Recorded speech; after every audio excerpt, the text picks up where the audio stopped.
አቤቺዝ ያምር እንዴ አረቆም አልገባም ስጋ አልገባም የሚገርም ግን ጣም ልዩ የሆነ ዛሬ ከናከራችሁ የመሰለ ምርጥ በዝኩኒ ብቻ ማዘጋጀላችሁ መከሮኒ አለ እንዳያመልጣችሁ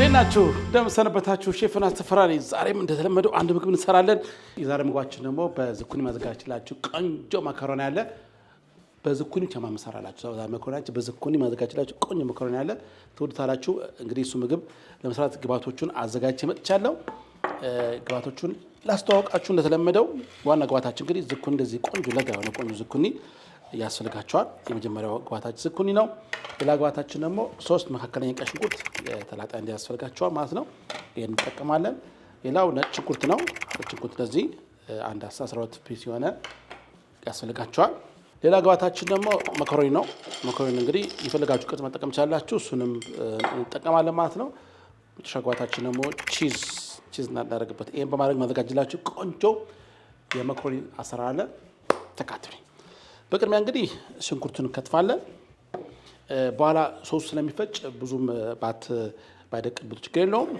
እንደዚህ እናደርግና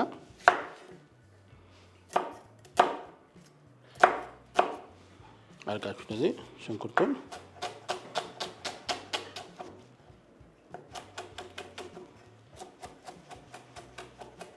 ዳግና ደቋል ሽንኩርቱን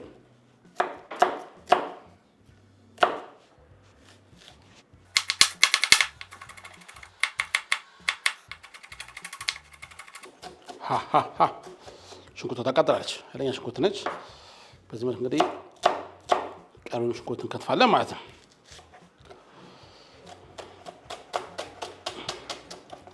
ሁሉ ቀን እንደማስቸግራችሁ ሁሉ ቀን እንደምጠይቃችሁ እንግዲህ ሰብስክራይብ ማድረግ አትዘነጉ ምልክቷን ጫና አድርጓት ላይክ እና ሼር እንዲያረሳ ሽንኩርቱ ያቃጠለኝ ስለሆነ እስከዛኔ እስከቃጠል እንደው እስከማባረው መቃጠልና ደግሞ ላይክ አድርጉ እስቲ ሰብስክራይብ ነካ አድርጓት ያረጋችሁ እንግዲህ ቤተሰቡ ነው ተቀላቀሉ ከኛ ጋር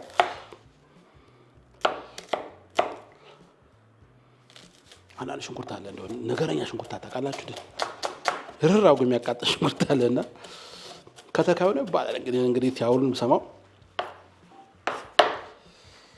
እኔ ግን በዛ አላምንም ከዘሩ ነው እንጂ ተካዩ ምን አደረገ ተክሎ ባበላ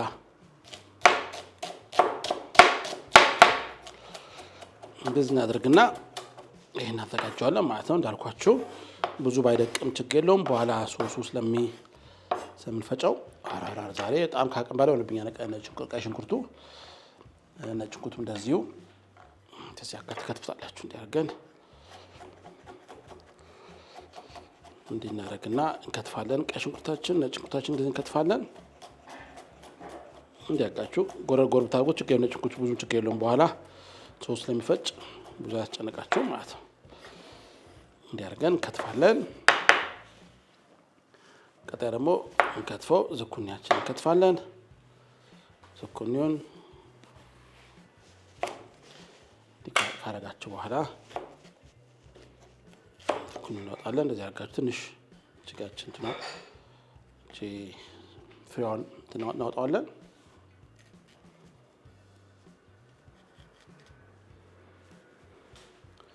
ዲካረጋችሁ ሰንጠቃጋችሁ እንደዚህ ዝኩኒም እንዲከተፋል ማለት ነው ስንመለስ እንግዲህ መጥረሻ አጠዳን እንግዲህ ማበሳሰል እንጀምራለን ለተማንተዱ ጠብቁኝ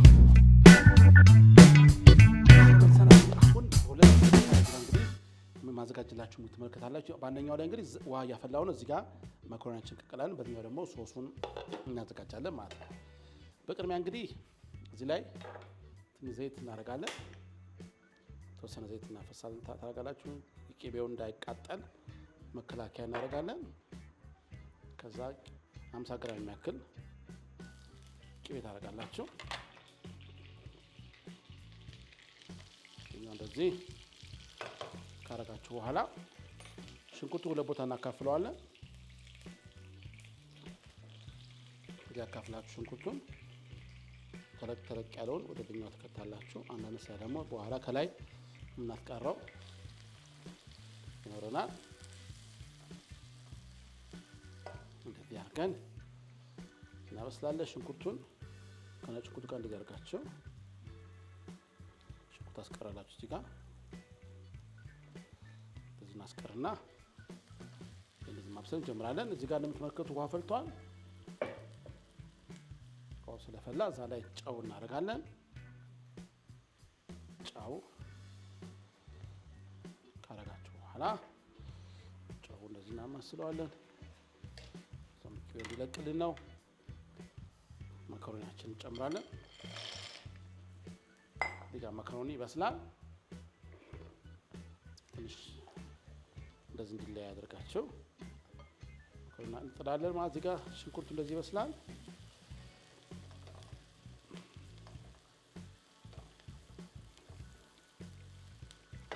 እንዲህ ካረግን በኋላ ትንሽ ዝኩኒ እናስቀርና ከላይ ለጌጥ እናደርገዋለን።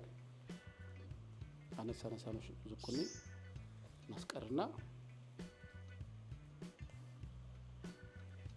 ጎላ ያለውን ላይ እንደዚህ እንጨምራለን ማለት ነው።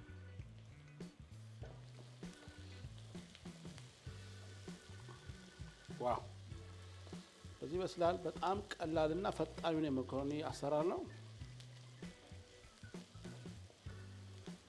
እንደዚህ እናበስላለን። በማለት ትንሽ ጨው ዝኩኒ ቶሎ እንዲበስል ያግዛቸዋል። እንደዚህ ታደርጉበት።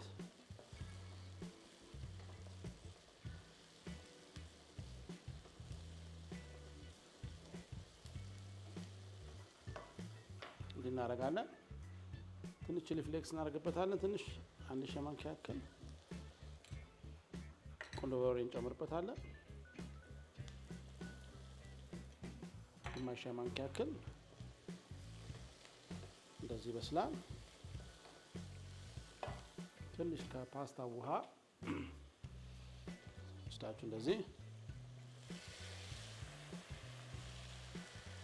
ከፓስታ ውሃ እናደርጋለን። እንደዚህ አድርገን ቆንጆ አድርገን ካጣፈጥነው በኋላ እቺኛውን እናወጣታለን። ወደ ጎን አወጣና አቀዝቅዘን ያኛውን ፈጨዋለን ማለት ያኛው የሚፈጭ ነው መጀመሪያ ያወጣሁት። በተማሳይ ወቅት ትንሽ ዘይት ሳታበዙ አሁን ዘጋም ስላለው 25 ግራም ያክል ደግሞ ቅቤ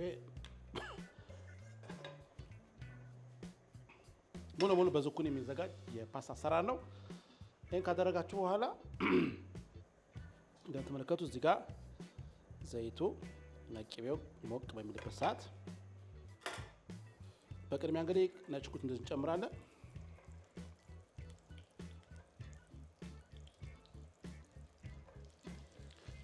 እንደዚህ ይገባል። ትንሽ ጠበስ እናደርገዋለን እሱን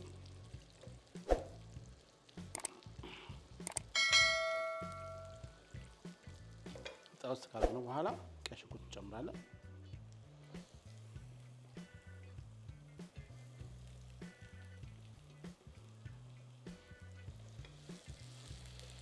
እንደዚህ በሰል ካለ በኋላ ዝኩኒ እንጨምራለን።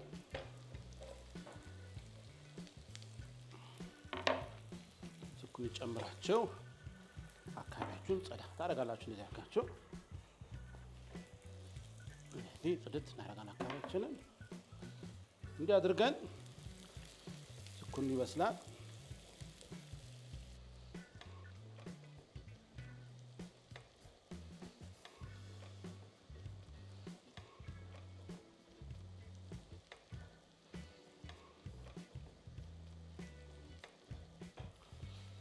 እንደዚህኛውን በሰል እናደርገዋለን።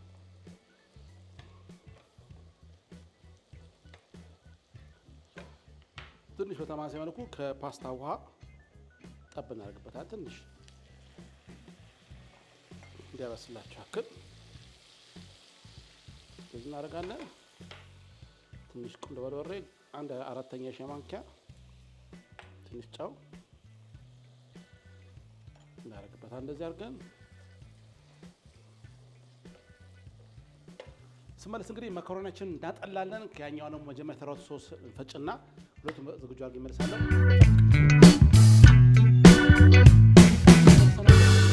እዚህ ጋር የምትመለከቱት የበሰለው ዝኩኒ አለ፣ እሱ አለ። ቅድም የፈጨነው ሶስ እዚህ ጋር አለ። ይሄ እንደዚህ ይቀላቀላል። ትቀላቅሉታላችሁ። እንደዚህ ይሄኛው እንደዚህ ሶሱን ካረጋችሁ በኋላ ትንሽ በፓስታዋ እንደዚህ እናቀጥነዋለን። በፓስታዋ እንደዚህ ቀጥናል። እንደዚህ ከገለበጥን በኋላ በጣም ደስ የሚል ጣዕም የምታገኙት ላይ እንድናደርጋለን። የወይራ ዘይት እናፈስበታለን። እንደዚህ አገን እንደዚህ የወይራ ዘይት ታፈሱበታላችሁ። እንደዚህ ከላይም ትንሽ ታደርጉበታላችሁ። በኋላ ሲወጣ እንዲህ እናደርጋለን። እሳታችን ቀነስ እናደርግና ከዚህ ከነ ውሃ ብዙ ሳታጠሉ ውሃውን እንደዚህ ያደርጋችሁ ወደ ሶሱ መኮረኒ ጨምረዋለን። በተለይ አትክልት ተመጋቢ ለሆናችሁ ሰዎች በጣም አማራጭ የሆነ ቆንጆ የምግብ አትክልት ስለምትመገቡ ማለት ነው። የጾም ማለት ሳይሆን አትክልት ስለምትመገቡ በዚህ መልክ ሰርታችሁ መኮረኒ መጠቀም ትችላላችሁ። መኮረኒያችሁን በዚህ መልክ ሰርታችሁ አድርገን መኮረኒያችንን እንቀላቅለዋለን። ላይኛውን እንደዚህ ይቀላቀላል። ዋው! ከዛ በኋላ ቺዝ አለ። ሚስተር ቺዝ አሉ ገና ይመጣሉ። ሚስተር ቺዝ ከዛ በኋላ የተወሰነ ቺዝ ላይ ቺዝ ሊገባበታል። እንደዚህ ቺዝ እንጨምራለን። ቺዙ ከዚህ ጋር ይቀላቀላል። እንደዚህ ዋው ዋው ዋው! ስመለስ ግን ማቅረቢያችንን እናቀርብና አብረን እንመገባለን።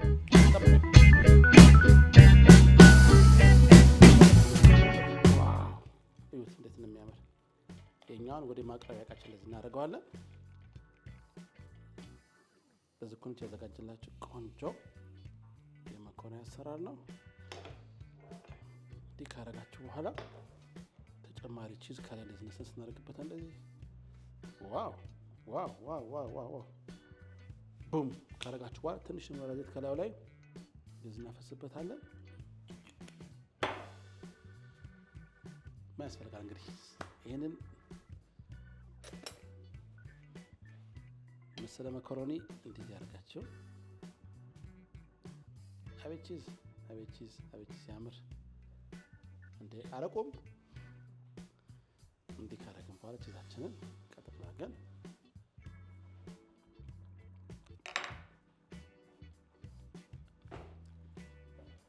አሁን እጅ አፈር ይበላዋል።